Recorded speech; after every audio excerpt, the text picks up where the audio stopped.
sou o Moa e quali do GP de Mônaco. Que quali, hein? Que quali se você assistiu. Classificação do GP de Mônaco terminada agora no sábado de manhã. Meu, foi legal demais. Já vou adiantar que foi legal demais. Então, nesse episódio do Reaceleração, vamos falar como que foi Q1, Q2 e Q3, o que aconteceu nesse quali lá em Mônaco. Então, bora lá.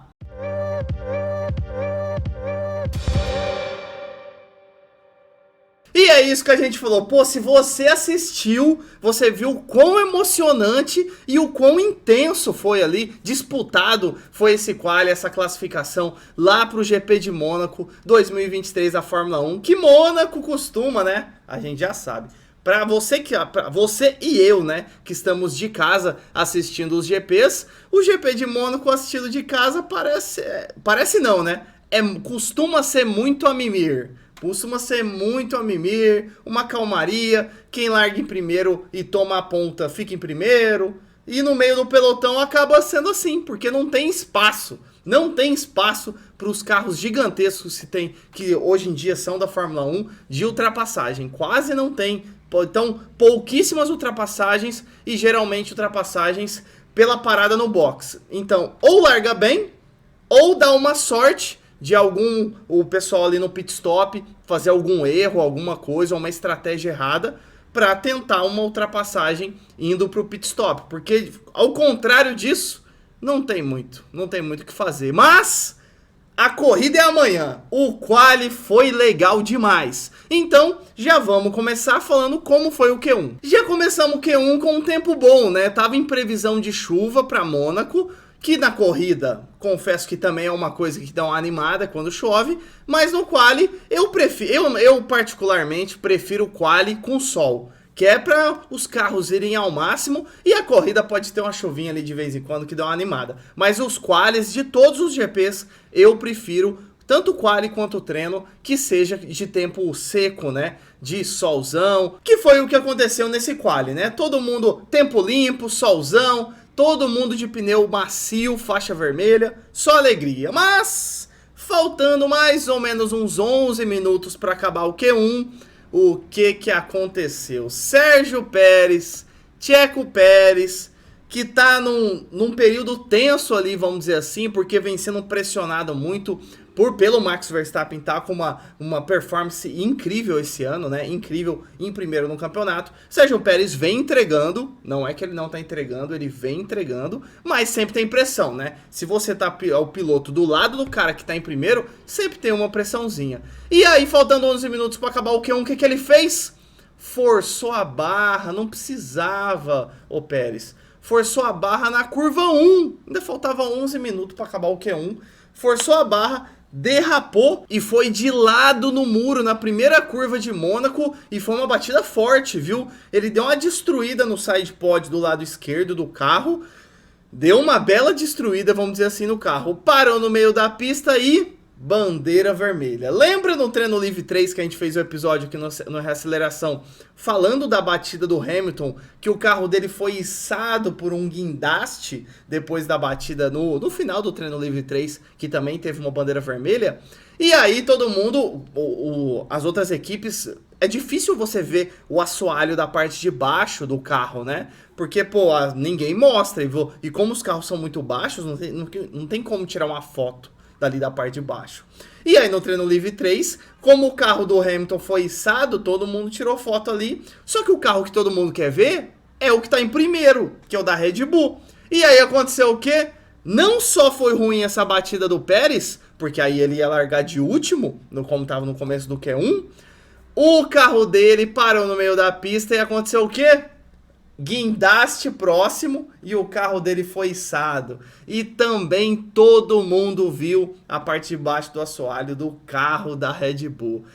A galera da Red Bull não curtiu muito não, viu? Depois o Q1 continuou, no finalzinho ainda, o Carlos Sainz atrapalhou o Leclerc numa parte da sua volta rápida. Leclerc deu uma reclamada ali no rádio. E faltando 40 segundos para acabar o Q1, sabe quem que tinha o melhor tempo?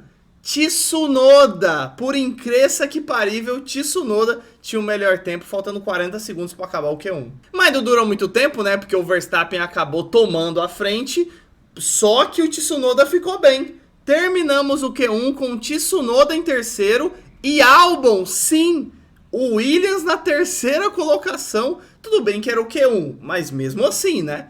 Inacreditável ver uma AlphaTauri em segundo com Tsunoda e uma Williams com o Albon em terceiro. E os 5 eliminados no Q1 foram Logan Sargent em 16º, Kevin Magnussen em 17º, Hülkenberg em 18º, Guan Yu Zhou, péssimo resultado para o Guan Yu Zhou na Alfa Romeo. E em último, como a gente falou, né, o Pérez, que bateu lá na curva 1 e vai largar de último. Que bad, hein? O cara que é o rei da rua, que é o Pérez, num circuito de rua que é Mônaco, vai largar em último. Agora vamos falar do Q2, que não teve muita coisa. O Q2 agora vai ser muito rápido pra gente já ir pro Q3. No finalzinho do Q2, a única coisa que a gente teve foi o Lando Norris batendo no muro, no finalzinho já, mas a parte boa é que ele tinha já feito uma volta pelo menos muito boa. E ele bateu no muro, mas não foi igual o Pérez, que ele bateu no muro e parou no meio da pista. Ele bateu no muro e conseguiu levar o carro até os boxes. E aí os mecânicos da McLaren já começaram a correria. Por quê? A volta do Lando Norris estava deixando ele para ir pro Q3. E dito e feito, né? Já vou até adiantar aqui. Q2 acabou, o Lando Norris se classificou em 10º. Então ele foi pro Q3. E, meu, foi uma correria na oficina ali, né? No box da McLaren, porque o Q3 já ia começar. E os mecânicos da McLaren, meu, foi só correria. Mas antes da gente falar o que aconteceu disso, eu já ia soltar, você percebeu, né? Mas eu vou esperar na hora que a gente falar do Q3 já. Vamos falar então nesse Q2, quem que foram os 5 pilotos eliminados que não foram pro Q3. Os eliminados foram Piastri na 11ª colocação, De Vries, ótimo resultado pro De Vries, a outra AlphaTauri em 12º. Tudo bem, né? Um ótimo resultado não comparado ao seu companheiro de equipe, que é o Tsunoda, que foi pro Q3, não. Mas comparado às outras performances que o De Vries vinha tendo, que eram terríveis, né? Então a 12ª colocação para ele tá ótimo aqui. 13º o Albon, 14º o Stroll, péssima colocação pro Stroll. Aston Martin tá voando esse ano. E o Stroll largar em 14º, péssimo.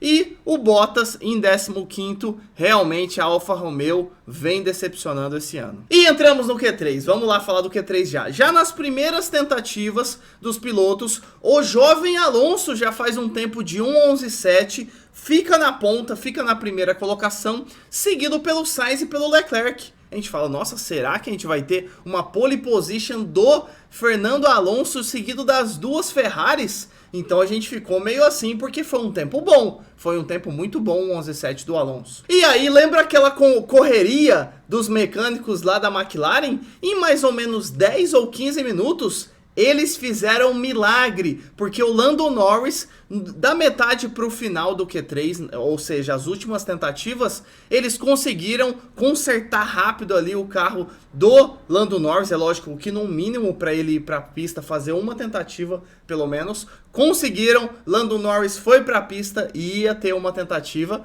para tentar alguma coisa melhor que a 10ª colocação, que era o mínimo que ele ia conseguir se ele não fosse para a pista. E de repente, faltando 3 minutos para acabar o Q3, sabe o que aconteceu? Ficamos todos em choque. Esteban Ocon com a sua Alpine fez o melhor tempo, 1:11.5. Inacreditável. E aí a gente olhou e falou, gente, só falta.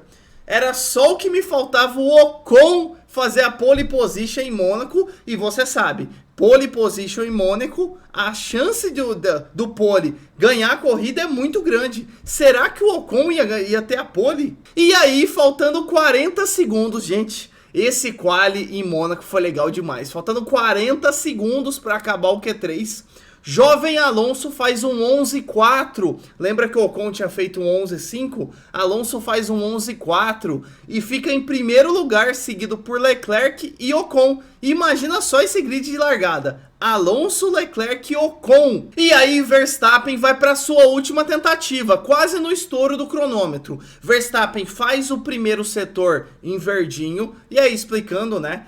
Quando aparece ali na transmissão, o setor aparece, todas as pistas têm 3 setores, é assim que a Fórmula 1, Fórmula 2, Fórmula 3, é assim como geralmente é dividido no automobilismo, né, do Fórmula, vamos dizer assim.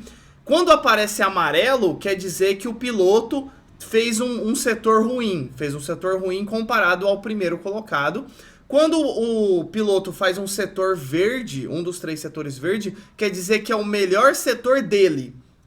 Ele, comparado a ele mesmo. E quando o piloto faz um setor roxo, quer dizer que é o melhor setor comparado ao primeiro colocado, no momento que ele está dando essa volta. E aí o Verstappen, para conseguir a pole, tempo acabado, ele tinha que conseguir setores roxo, né? Porque para conseguir a pole position. Primeiro setor do Verstappen, verde. Ou seja, ele fez o melhor setor dele. Mas para conseguir a pole, ele tinha que fazer melhor que o Alonso. Segundo setor, verde de novo. A gente falou, a pole position não vai vir. No segundo setor, até o segundo setor, né, quando o Verstappen tava, ele tava 0,2 a mais do que o Alonso. E aí a gente pensou, putz, o Verstappen vai ser difícil. Como que ele vai tirar 0,3 ou um pouco mais que 0,2, né? Só em um setor, no setor 3, para conseguir a pole position. E adivinha o que ele fez? Ele tirou. Ai, inacreditável. Verstappen tirou 0,3 só no terceiro setor. Então ele fez primeiro setor verde, segundo setor verde, terceiro setor roxo. E Verstappen, incrivelmente, faz a pole position. Ele tá demais, viu? Ele tá demais, o Verstappen. Faz a pole position, vai largar na frente. Primeira pole position do Verstappen em Mônaco. Ele já venceu o Mônaco, mas nunca tinha feito uma pole position. Primeira pole da carreira em Mônaco do Verstappen. E agora, né, a chance do Verstappen vencer essa corrida é muito grande. E que bad pro Pérez, né? Porque Verstappen larga em primeiro e o seu companheiro de equipe larga em último. Que fase. E vamos agora para fechar, né, falar como que ficou o grid completo. Grid de largada para o GP de Mônaco 2023. Bora lá então, como a gente falou, né, com a volta de 1:11.365, o Verstappen é o pole position, vai largar na frente no GP de Mônaco, seguido por jovem Alonso, em terceiro Leclerc. Falando no Leclerc, enquanto a gente estava gravando esse episódio, acabou de sair o resultado sobre a investigação. E o que aconteceu? Lembra que a gente falou nesse episódio, durante a volta rápida do Lando Norris no final do Q3, quando o Norris estava chegando no túnel, ele encontrou o Leclerc. Leclerc estava numa volta lenta, vamos dizer assim, recarregando a bateria. E o Leclerc não deixou espaço para o Lando Norris fazer sua volta rápida. Quando acabou o quali, a FIA e a Fórmula 1 ficaram em uma investigação nesse caso entre Leclerc e Norris. E agora, quando eu gravava o episódio, saiu o resultado. Charles Leclerc toma uma punição de 3 posições, perde 3 posições aí no grid e ele não vai largar mais em terceiro. Leclerc largará em sexto no GP de Mônaco. E com isso, agora o Ocon que vai largar em terceiro. Olha só, melhor ainda a posição do Ocon, que já ia largar em quarto. Agora o Ocon na terceira colocação. Carlos Sainz vai largar em quarto e Lewis Hamilton vai largar na quinta colocação. Como a gente comentou, Leclerc em sexto e em sétimo a gente vai ter o Gasly. Olha só que ótimo grid de largada para Alpine. Ocon na terceira colocação após a punição do Leclerc e Gasly em sétimo. Ótimo para Alpine. George Russell em oitavo, Tsunoda em nono. Ótima colocação do Tsunoda também. E o Lando Norris não adiantou muito, né? Porque se os mecânicos não tivessem consertado o carro para ele ir para a pista, o Norris ia largar em décimo. Então não melhorou em nada, porque vai largar em décimo também. E agora do outro lado, como a gente já comentou, Piastri 11º, De Vries 12º, Albon 13º, 14º com Stroll, Bottas em 15º, Sargent em 16º, Magnussen em 17º, Hülkenberg em 18º, Guan Yu Zhou em 19º e péssimo resultado, Pérez vai largar de último. Então é isso, galera. Se gostou do episódio, deixa um like pra fazer com que ele chegue a mais pessoas. Também não se esqueça, olha aqui embaixo, vê se você tá inscrito, vê se você segue o Reaceleração. Se não tiver, se inscreva pra não perder nada de Fórmula 1. Então é isso, valeu, falou!